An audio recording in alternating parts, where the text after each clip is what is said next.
So let me start off this video by saying any loss of life is fucked up. All right.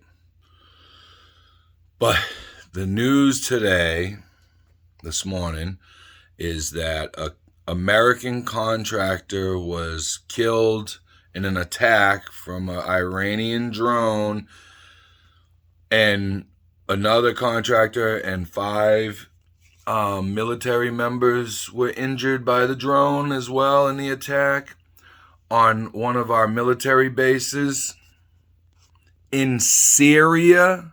We're still in Syria, right? A sovereign nation whose government won their civil war that we fought against them, that we fueled ISIS to do, right?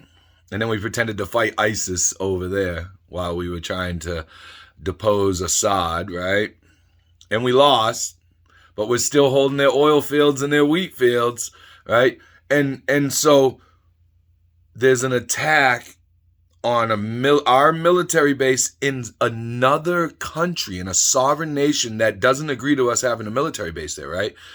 Which is terrible. Don't get me wrong. People dying, people getting injured, it's fucked up. But then we unleash drone strikes against them. Missile launches, all that. You know what I mean? Like, when's all this gonna stop, man? You know, we have zero diplomats in government, right? Because our diplomacy, they're all CIA agents. All the diplomats are CIA agents. They're all agents of the state. They're all fucking liars. And the world is understanding that they can't trust America's word any longer.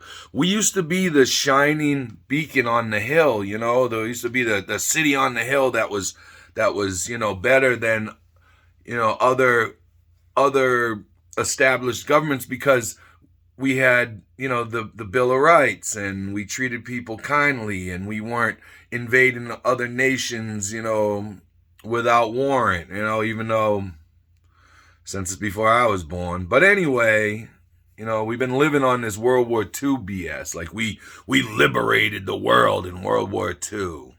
Don't get me wrong, we did some fighting, sure, but you know, why can't we just figure out how to not kill MFers and still, you know, have the American dream, right? Like people were attracted to America and our ideology because we didn't torture people. We didn't have bases in other sovereign nations that they didn't want us to. I mean, we still have Guantanamo Bay in freaking Cuba. You know what I'm saying? We're building several more bases around China.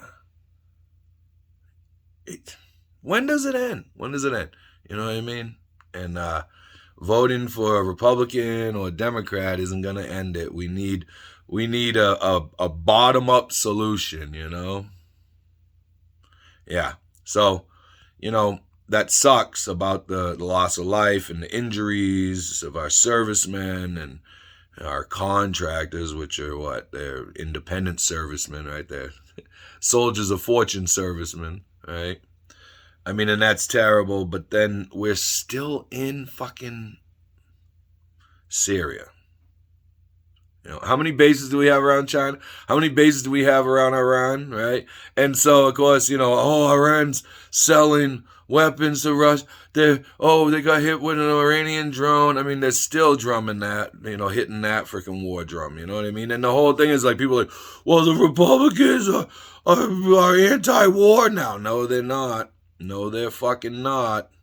They're anti-Ukraine for some reason. I don't know why, but you know, it's because they're trying to hem up the Bidens with all that you know, whatever. I mean, it's not bullshit, but whatever. You know what I mean? It's that whole one-sidism, right? It's the red against the blue. You know, the Dems versus the Republicans. The you know, you can't even say the organization that rhymes with rips and the other one with Luds. I had a video banned because they said that I was promoting G culture. All I said was that Republicans and Democrats are the same thing, red or blue, blah, blah, blah, choose your side, yada, yada. Anyway, yeah, no one's going to watch this video. It's too fucking long. Have a great day. Peace. Fucking Syria. Really? Still in fucking Syria. And Obama brought us that Syria bullshit. Remember the red line with the chemical attack? The fake chemical attack that we did? Never mind. People don't fucking get it. They don't get it. And it's not like it was started by Obama, but then it was perpetuated by Trump, and then now it's just being continued, the status quo by the Joe Obama administration.